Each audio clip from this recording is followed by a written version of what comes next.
Hi, welcome to my show. I am Calvin Cameron. This is my interview show where I interview guests, friends, and well, things of that sort.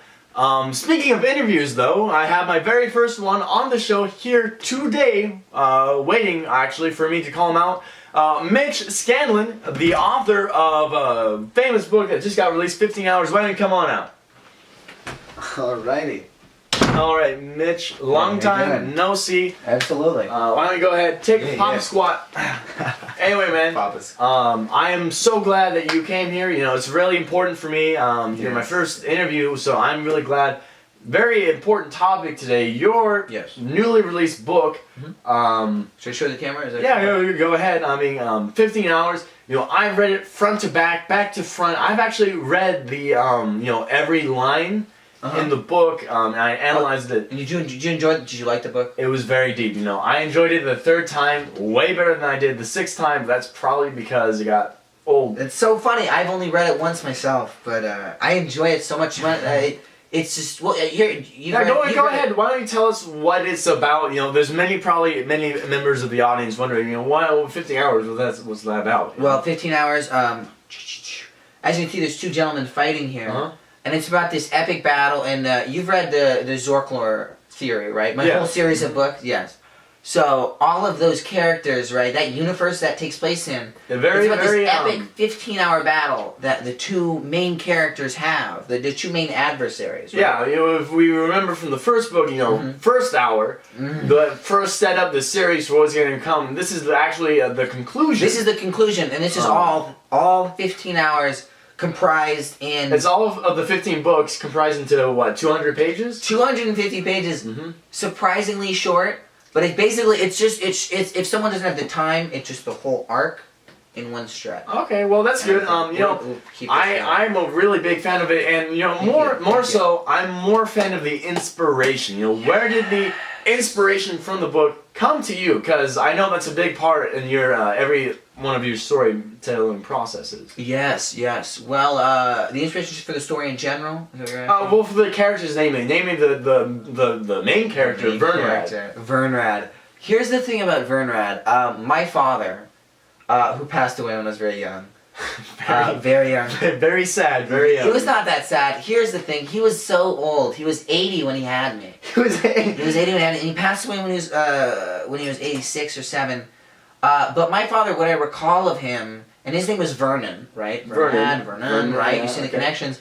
And he was just the bravest man I knew. Here he was in his 80s, and he was still trying new things. He was still doing all of this. Much like the adversary to Vernrad, Minto Draxon, yes. Draxon, Dickinson, Charles, you know, Charlie. Mind if I take a sip of this?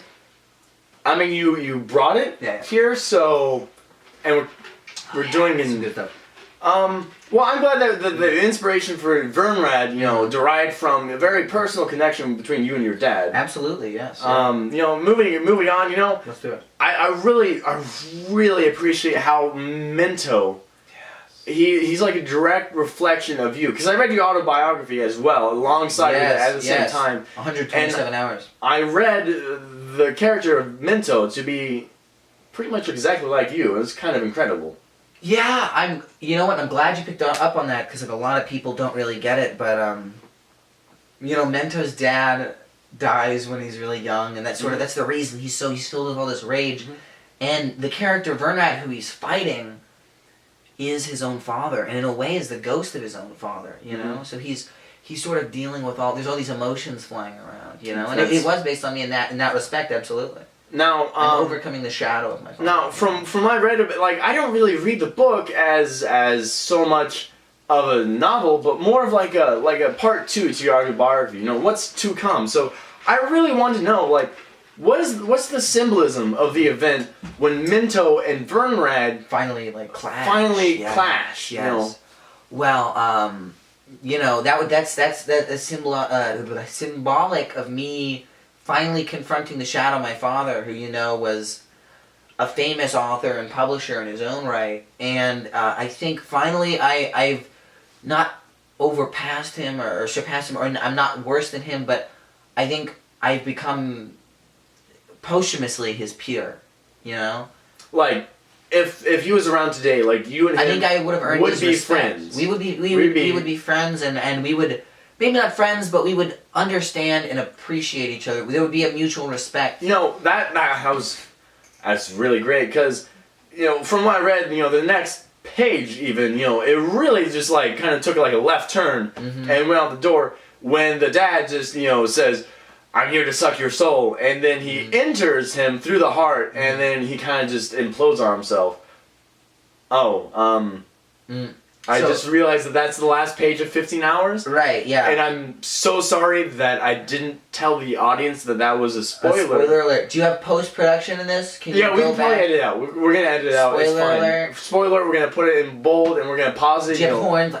There'll be like a 15-minute break between then. Anyway, we're going to edit this out too, so don't worry about that. Let's just move on. What's your future plans? Jason, can we edit that later? Yeah? Okay, just gonna make sure. There's nobody. Is he mute? There's nobody there. Oh, that's a sack of potatoes. I'm sorry. Because I have a sack of potatoes in my basement. I live in my basement. Okay, let's not say it's your basement. This is your level. Okay, well, going back to the interview, I'm wondering, how shocking of like an ending that was.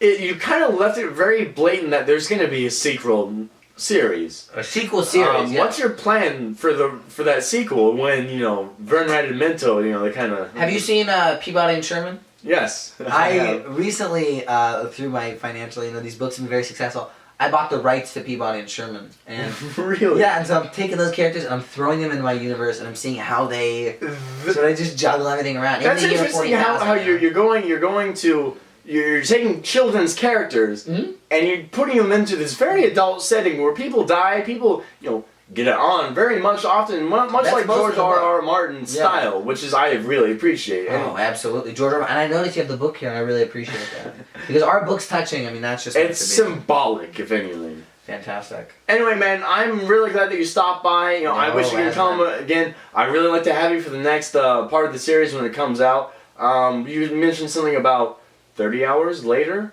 That's the name of it. I don't want to give out any spoilers. We'll talk about it maybe next time. Maybe next time. Okay. Thank you, sir. Thanks so much. Take that out with you.